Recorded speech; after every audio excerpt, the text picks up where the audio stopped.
chairs exceeded our expectations a little bit, but that's awesome.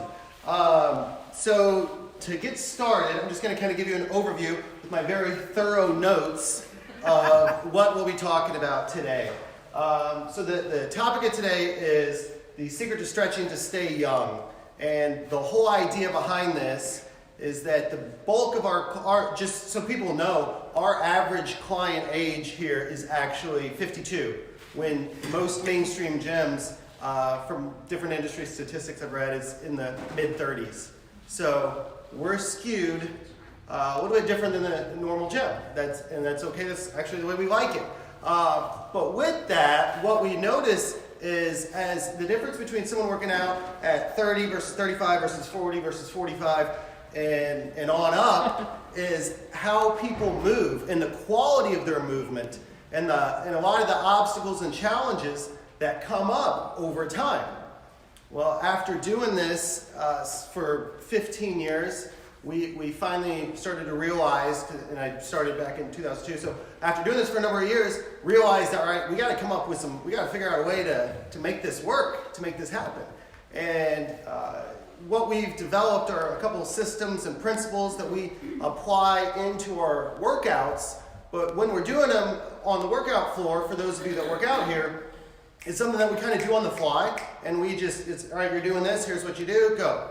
And we don't really take time to kind of explain the why behind what we're doing and how it kind of fits and some of the methodology and the principles behind what we're doing. So today is all about that. So we're going to start off, I'm only going to talk for about 15 minutes tops and explain some of the foundational principles, cover a few myths that are common around stretching and like why we do or don't necessarily agree with some of them. And then we're going to actually get moving and apply some of the things we talked about. Because my goal for today and Emily is we want you to leave with information that you can make intelligent, educated decisions on, should I do this or this when it comes to stretching? Like, why should I do this stretch versus this stretch? And so that you can start to kind of understand the thought process behind that. So first and foremost, why does stretching matter? Well, if we're talking about it strictly in a materialistic standpoint, people look better. I mean, when you think about walking down the street, seeing someone that can barely move or someone that is hunched over like this, that's not really a look that, from what I gather, most people are going for. So why stretching matters, just from the sense, if you want to talk, again, from a surface level, you look a lot better. But on top of that, more importantly, and what I think matters most, is that it boils down to improving performance and reducing injuries. Now, improving performance, a lot of people think of that in terms of like athletic performance, whether it's like basketball, football, and sports. But where we think here, as far as improving performance, we're talking about like being able to get down on the floor to play with your kids or grandkids, or to go in the backyard, play catch with your son or daughter or grandkids, or being able to coach your kids. Or maybe it has nothing to do with kids. Maybe just being able to put your bag, a common story that we hear is something where it would be like a female on an airplane, and how easily she's able to put her bag in an overhead bin, and 2 years ago she couldn't do that. So when we talk about improving performance, we're talking about like just everyday life, not necessarily performance in the traditional sense that most people think about, which is athletic. From a reducing injury standpoint, and this is probably the biggest one that we see and deal with on a daily basis, one of the key things that you need to think about is that your body is a very intelligent machine. And if you need to do something, it's going to figure out a way to do it. What I mean by that is, if you don't have the mobility to squat down and pick a box up, all right, just if I said, all right, squat down right here, there would be some people that would say, well, I can't do that, because my knees or my hips, or I don't have the mobility, I don't have the flexibility to do that. However, if you're at home working in your garage and you need to pick a box up off the floor, you're going to do it. Like, you're not going to say, you know what, I can't get down and pick that up. This isn't for me. No, you're going to do it. You're going to make it happen. So the problem there is we're going to figure out a way, even though our bodies might not necessarily have the strength and the mobility and the flexibility to do that, we're going to compensate. One of the easiest examples is looking at the spine and the back. when you look at your spine up near the top, you've got your thoracic spine. That is intended at each vertebrae. You've got range of motion. You're able to rotate. But what happens is, when we sit all the time, we kind of lose our ability to rotate through our thoracic spine. And then what happens is, if we're in the car driving and kids are acting up in the back seat, or you go to grab something in the back seat, and we don't have that rotation through our thoracic spine, we're going to compensate and rotate at our low back. Well, the problem with that is, when you're looking at your lumbar spine, each vertebrae is only supposed to rotate about 3 to 5 degrees on average. So, but again, if you don't have the rotation through your thoracic spine, you're going to compensate, you're going to figure it out, and therefore you're going to rotate through your low back. And that's one of the reasons why so many people deal with low back pain, is because they're using their back to rotate because they don't have the mobility and they don't have the ability to rotate through their upper back as the way our body was designed and intended to do. So again, why this matters, not only does it matter from superficial, like how you look, but it matters because from a performance and an injury standpoint. And at the end of the day, again, you're going to do whatever it is that you need to do. So whether that's working in the garage with the kids, grandkids, anything. So next thing, a couple myths that we're going to talk about. So the first one is probably my all-time favorite, and it's this idea of having long and lean muscles, or like I need to get longer muscles, or I'm trying to lengthen my muscles. All right. Now that's common. I see it in advertising all over the place. Like I want to get longer and leaner muscles. But if you think about it, your muscle is attached, where the insertion and origin, it's attached. It's not going anywhere. The only way to get longer muscles is to surgically cut the muscle, which I don't think anyone wants to do, and reattach it further down the bone. So that this idea that like, I want to stretch to get longer muscles, it's not possible unless you want to go through surgery. So again, that's probably one of the biggest myths around stretching, is this idea like I just need to get longer muscles. But again, the muscle is attached where it's attached. That's not changing. The next common myth is this idea of like I just need to stretch more. I just need to stretch more in order to get more flexible. And there's some truth to that, because yes, and we'll talk about it a little bit later, the frequency of exposure and the frequency of stretching is important. But just stretching alone, the idea of, I'm going to put my foot up on a table and stretch my hamstrings out, and I'm going to do that every day, that's generally not going to be enough to lead to permanent changes in your range of motion. And we'll come back when we get to the principles part on that. And then the last idea, and it's something that we do here, we'll stretch before we work out. And in some circles, there's the idea that, well, you don't want to stretch before you work out because it can lead to injury. And with that, I would say that a lot of that research is really outdated. But also, I would argue that it's statistically significant, practically insignificant. What I mean by that is, if you look at anyone that's saying like, you shouldn't stretch before you work out because it could hurt your performance, to an Olympic powerlifter, yeah. That 2% margin, that matters. In that case, yes. But for no offense, the majority of us, like it's not, the benefits outweigh the risk. So this idea like, I shouldn't stretch before I work out because it could affect my performance. Again, Olympic caliber athlete, yeah, maybe. But for the bulk of us, the benefits of working on that increase in that range of motion is going to outweigh any sort of potential loss by a 1 or 2% in performance. So some of the principles that we really apply here, and we use this interchangeably, but one of the first things that you need to understand is the idea of flexibility versus mobility. All right, now even in the title of this seminar, we put stretching to improve your flexibility. But in reality, and we do that because it's easier to understand, but in reality, we want to focus on mobility, not flexibility. So I'm going to have Emily come over here and lay down to explain. So the idea of flexibility is a passive range of motion. So if I take her leg and she's not helping me whatsoever, I can bring her leg to, let's just say, right here. Her hamstring is passively stretched. She's not doing anything. She has nothing to do with it. I'm doing it. An active range of motion would be like her bringing her leg up. That is her active range of motion. She can put herself in that position. Now, her active range of motion is right there. Can she go any further? No. Can I assist her in going further? Yes. And when you get to like using our fascial stretch therapy, there's a place for that. However, like that alone, didn't want her falling asleep.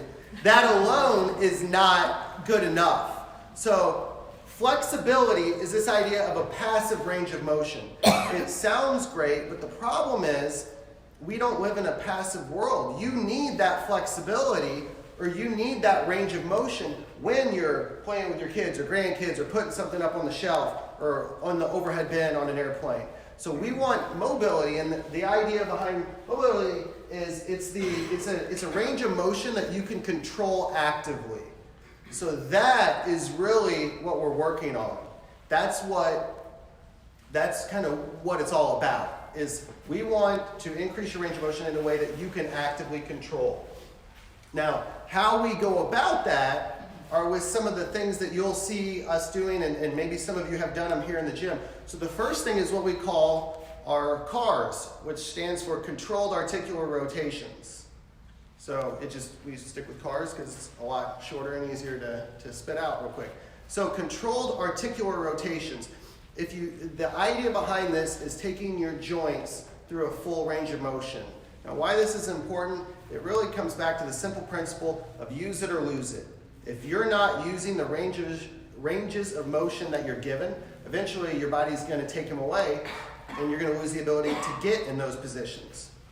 So we want to actively work through our full range of motion, because if we don't, over time, that's why someone that's 30 versus 40 versus 50 oftentimes can't reach through the same way that they could 10 years ago or 15 years ago. And it's because they just haven't put their body in that position, and therefore, slowly over time, your body says, hey, I don't need to go there anymore, and it starts to take away that range of motion. So, through our CARs or our controlled articular rotations, the idea is that taking your joints, and this applies through all your joints, taking your joints through a full range of motion, so that it's training your body that, yes, I still need to be able to go here or to get in this position. And when we get to the hands-on piece, we're going to do some of this, and you'll start to see what we're talking about. Some of this stuff, I know a few of you have done.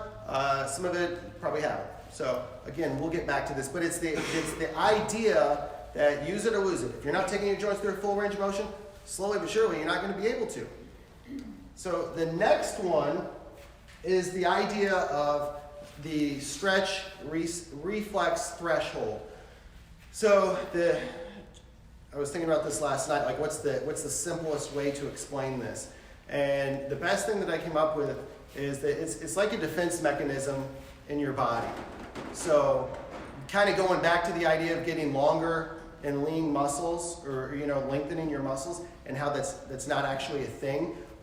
What is a thing is it has to do with your central nervous system, and how if you can't get to if I can bring my arm here, but I can't go any further, it's because my central nervous system has told my body that if I go into that position, the likelihood of me getting hurt goes up significantly.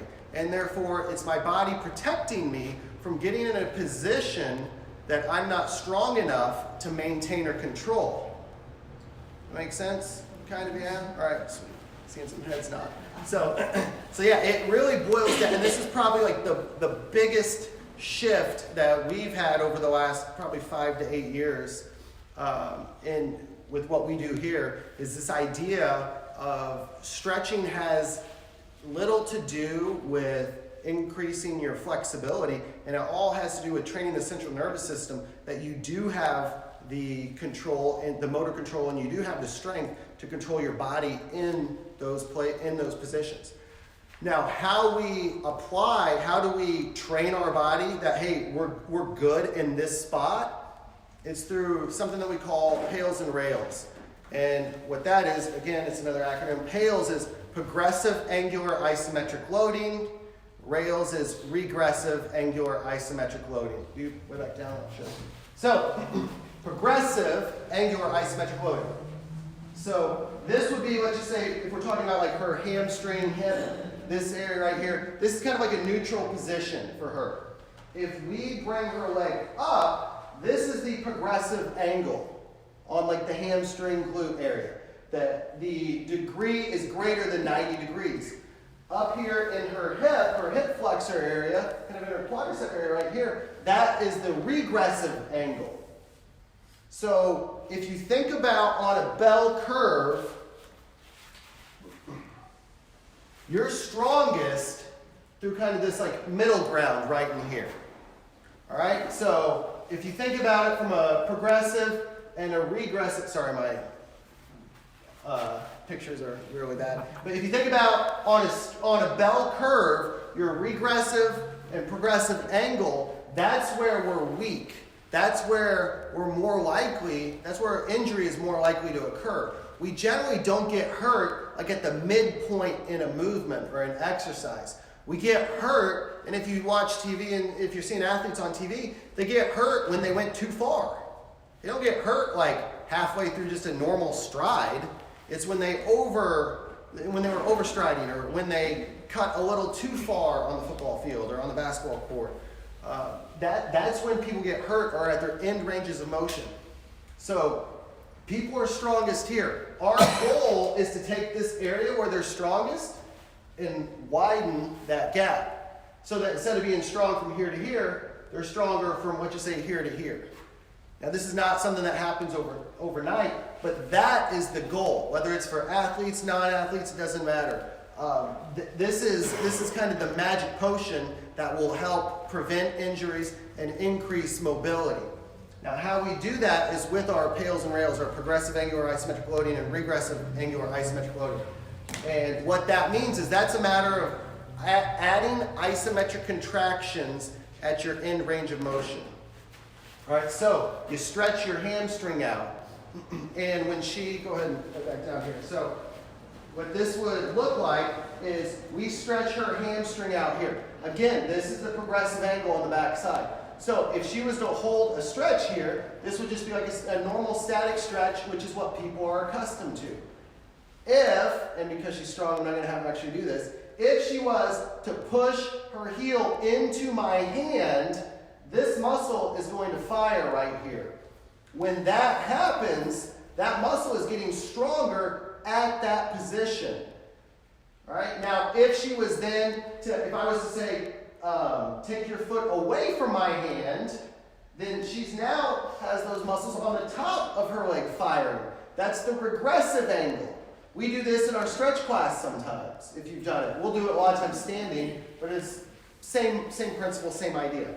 So the idea here is that we're putting her at her end range of motion, and then we're adding isometric contractions in order to get her stronger at the end range of motion.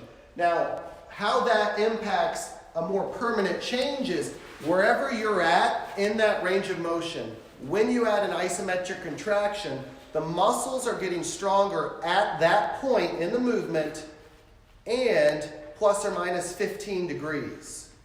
So what happens is she comes up, what you say, her leg's at 90 degrees. She does isometric contractions there. She does the PAILS and RAILS. Over time, she gets stronger at that position plus 10 to 15 degrees roughly is what the research shows. So she's then able to go about 10 to 15 degrees further. And then she continues to apply those principles. And then she increases her strength at that point in time. And then another 10 to 15 degrees. And over time, it's getting her stronger at her end range of motion, which then gives her a little bit more range of motion. And the whole time, it's telling the central nervous system, like, hey, I'm good here. I can control this. Like, I'm good to go. You don't have to stop me from going to this point in time. And again, it's not an overnight fix, but over time, it starts to train the body that, you know what, I'm good here. I'm safe. I'm not going to get hurt. I have the motor control to control myself here. So then let's go a little bit further, and then a little bit further. And that, for us, has been that right there, that whole idea of the pails and rails and teaching the central nervous system that you do have control at those end ranges of motion has been the single biggest change in helping people create more permanent changes to their to their mobility, flexibility. Make sense? Yes, somewhat? All right, sweet. So, last thing I'm going to talk about is, before we actually get moving, is prioritizing. And so I've got kind of a couple, I could go down a really deep rabbit hole, but I'm not. The simplest explanation for how do you prioritize what stretches I should or shouldn't do, because at the end of the day, like most everyone's busy. We don't have time to just stretch for hours on end. Like I get it. So if you had to pick, where do I start? The first thing I would say is that you almost always want to think about the thoracic spine, meaning basically think like between your shoulder blades and your hips. And the reason that you want to start with those two areas generally is because they're involved in all human movement, almost all human movement, with a few exceptions. But for the most part, your hips, shoulders, that's where the magic happens. If you get those two areas functioning well and strong, then a lot of other issues are going to take care of themselves. Now, are there exceptions? Like, well, what if I specifically have a foot or an ankle issue? Yeah, there's exceptions if there's injuries or specific things that you're trying to address, or working with like a physical therapist or a chiropractor or a doctor on. Yeah, there's for sure there's exceptions to the rule. But generally speaking, if you to give you just a blanket answer, the shoulders and hips are where the magic happens. And when you take care of those areas, everything else seems to take care of itself. So if you wanted a more specific plan, like, well, what specifically would be good for me? That's when I would say, well, the best answer I have would be like, all right, you need to schedule time to like see Emily, and then she can help you figure it out. Because everyone's different, and there's just too many variables to give just kind of a blanket generic answer. So, with that being said, now we're going to get up and actually apply some of the stuff we talked about, and so that you can kind of see some of it in action. So what we're going to do is, you can leave your chairs where they're at, and we're just going to head right down there, and Emily is going to take us through some stretching.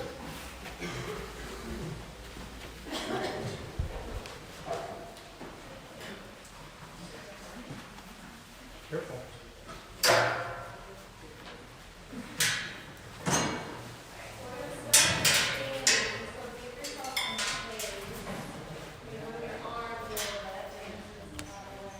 I thought about 6 or 7 people would show up. This is amazing.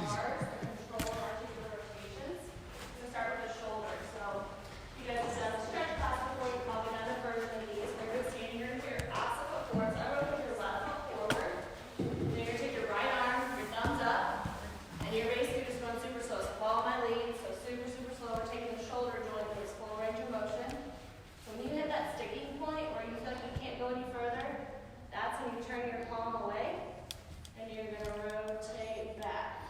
So see, I'm already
heel up towards the ceiling as far as it'll go. Start rotating that knee out. Big, big, big, big, big circle. Again, this is taking that hip through its full range of motion. Good, good, good. Let's go one more there. Yes. Again, control. This means your hip hasn't been in this position in a long time. I'm losing it. Alright, good. I need to kind of stretch it out, sink back a little bit. And then we're going to do the same thing on the other side. So, heel up towards the ceiling. Drag that heel up as far as it'll go, nice and slow. Start rotating that knee out. Big, big, big circle. Get that knee up, up, up, up. Arms are straight. Bring it all the way to the elbow. Okay. Start it again. Heel up as far as it'll go. Arms are straight. Draw that knee out. Big, big, big circles. Big, big. Okay, let's go two more. I think you get a workout, huh? And then out. Knee up, knee up, knee up. As it'll go. We get a little bit further each time. And then let's go one more. And then we'll be done with the cars. Good. Take that hip through its full range of motion. Get that knee up, knee up, knee up, knee up, arms straight. And good. Nice. So give yourself a little bit more space. So we're going to pick one leg up in front of you. We're going to kneel over there. Stretcher. So again, knee up your knee. Good job. We've got several things on the ground. Alright, so this one we're applying that heels and rails principle. So we're going to start, they can bring in your opposite shoulder down towards the knee, so you're not bending at the back, just as nice and tall. So I'm going to get that stretch. So get to where you can feel a stretch. The back's nice and tall here. So I'm feeling the stretch. I'm going to hang out here for about 30 seconds. So again, you don't necessarily need to be moving forward. I can do that, but I can feel the stretch here. You're going to bring your chest over your knee. Stretch. Let's go another 10 seconds here. Alright, from there, maintain this position, so I'm still in this stretch position. Think of dragging your heel down into the floor. Do like a 10% effort. So you're turning on those hamstrings like John was going to be on the table. Turning on the hamstrings, I'm driving. So if someone came and picked my foot up, they couldn't do it. So I'm driving my heel into the ground. Drive, drive, drive. Keep driving, hamstrings are turned on. Good, good, good. This is the challenging part because you don't have anything for balance. You're going to have to shift your weight back a little bit and then think of lifting that leg up. This is our regressive angle.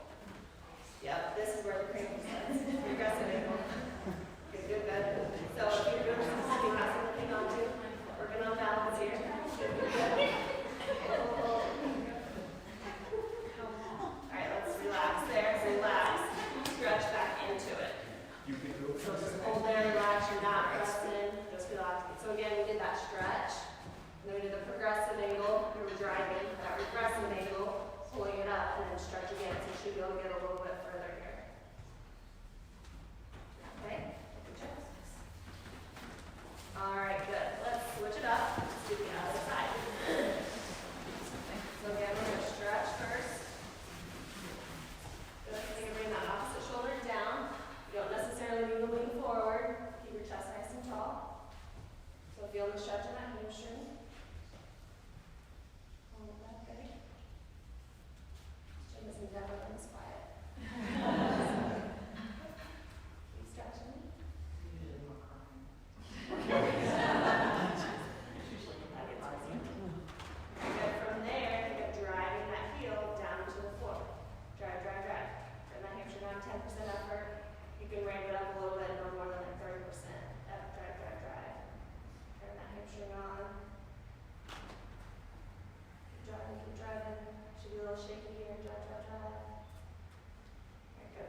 from there, the progressive, so think of driving that knee into the ground.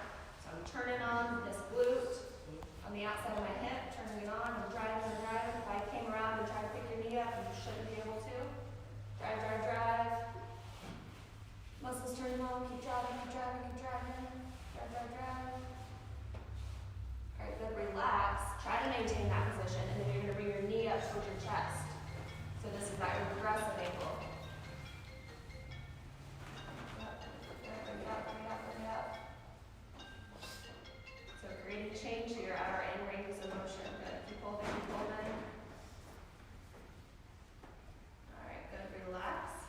And then stretch back into it. So everything's relaxed. You should be able to get a little bit deeper stretch here. Make sure you're breathing. About 10 more seconds here. And then we're going to maintain this position at the end of this 10 seconds, and we're going to do it to the back leg, the same thing.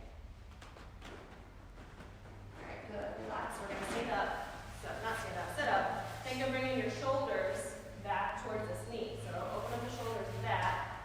Your opposite shoulder is coming down towards that knee. So, this is the stretch portion. Getting more here, more in your groin. So, we're going to stretch here. Get something a little cranky. Working on the internal range of motion. So, stretch, keep stretching.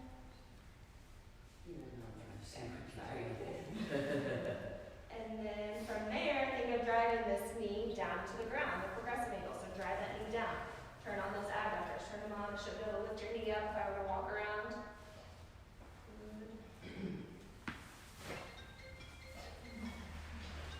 Good. Keep driving, drive, drive, drive. Drive that knee into the ground.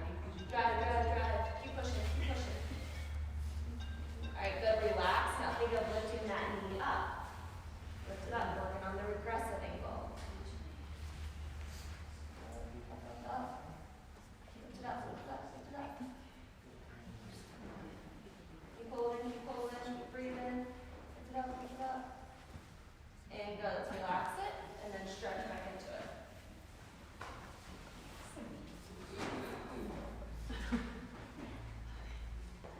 Keep holding. Should be able to get a little bit further. Alright, good, relax. Don't want to be lopsided, it's the same thing on the other side. So long stretch. So, opposite, so we got 90 degrees here. So 90 degrees in front, 90 degrees out to the side. Opposite shoulder is coming down towards that knee. So we're getting the stretch first. So I'm feeling the stretch on the outside of my hip. Holding it there. Chest is nice and tall.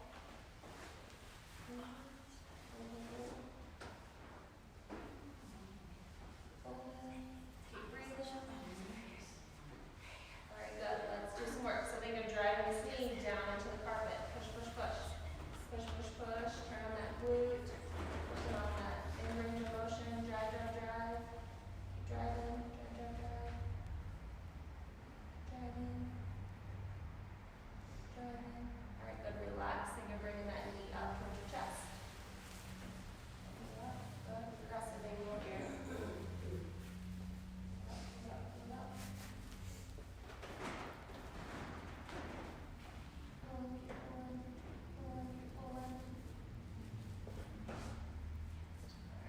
Relax.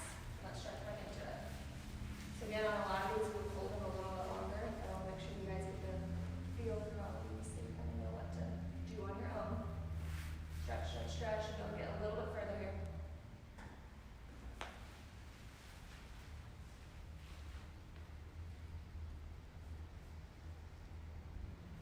Alright, good. Let's sit up. We're doing the same thing on that back leg. So they can rotate those shoulders back towards that knee. And then bring that opposite shoulder down towards the knee. Okay. So just stretching here, just hanging out.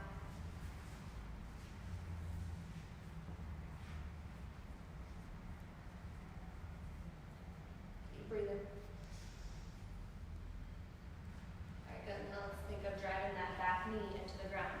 Push, push, push. Turn on those adductors, those inner thighs. Drive, drive, drive. Turn them on, drive, drive, drive. Keep breathing.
Emily, when you say outside of the hip, what do you mean? Forward or backwards? So